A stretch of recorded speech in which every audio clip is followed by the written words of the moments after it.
pagpasok ni Bagyong Tino sa PAR. Sa unang bahagi ng linggong ito, formal nang pumasok sa Philippine Area of Responsibility o PAR ang Tropical Storm Tino na may international name na Kalmaegi. Ayon sa ulat ng Pag-asa, dakong alas 9 ng umaga nang tuluyang pumasok ang bagyo sa silangang bahagi ng bansa. Dala ang malalakas na hangin at malawak na ulan sa ilang rehiyon. Sa kasalukuyan, Signal number 1 ang nakataas sa mga probinsya sa silangang bahagi ng Luzon at Visayas, kabilang ang Catanduanes, Albay, Sorsogon, Northern Samar at Eastern Samar. Ibig sabihin nito, may posibilidad ng mga mahihinang hanggang katamtamang pag-ulan sa mga nasabing lugar at hangin na aabot sa 60 km kada oras sa loob ng 36 oras. Ayon kay Pag-asa weather forecaster Ana Lopez, bagaman hindi inaasahang lalakas pa ng malaki si Tino, posible pa rin itong magdulot ng flash floods at landslide, lalo na sa mga mabababa at bulubunduking lugar. Dagdag pa ni Lopez, bagamat moderate intensity lamang si Tino, dapat pa rin tayong mag-ingat dahil sa lawak ng ulan na dala nito. Hindi lang hangin, kundi pati tuloy-tuloy na buhos ng ulan ang dapat paghandaan. Samantala, nagsimula na ring magpatupad ng precautionary measures ang ilang lokal na pamahalaan.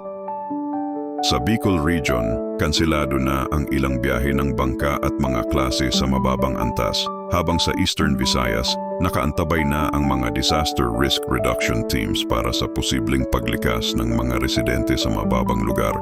Sa Metro Manila, bagamat hindi direktang tatamaan ng bagyo, makararanas pa rin ng maulap na kalangitan at pag-ulan dahil sa Enhanced Northeast Monsoon o Amihan. Ipinapaalala ng mga autoridad na magdala ng payong at iwasan ang mga lugar na madalas bahain. Sa pinakahuling tala, si Tropical Storm Tino ay huling namataan 320 km sa silangan ng Virac, Catanduanes. Taglay ang lakas ng hangin na 65 km kada oras malapit sa gitna at pagbugsong umaabot sa 80 km kada oras. Kumikilos ito pakanluran hilagang kanluran sa bilis na 25 km kada oras. Kung mananatili sa kasalukuyang direksyon, inaasahang tatama o magla-landfall si Tino sa bahagi ng Northern Luzon sa susunod na 30 hanggang 48 oras, bago ito tuluyang lumabas ng PAR patungong West Philippine Sea. Habang nagpapatuloy ang pagbabantay, hinikayat ng National Disaster Risk Reduction and Management Council, NDRRMC, ang publiko na manatiling nakatutok sa mga opisyal na anunsyo. Huwag tayong magpakampante, mas mabuting maging handa kaysa magsisi. Ihanda ang emergency kit, siguraduhing ligtas ang mga kabahayan, at alamin ang mga evacuation area sa inyong lugar. Pahayag ni NDRRMC spokesperson Mark Timbal.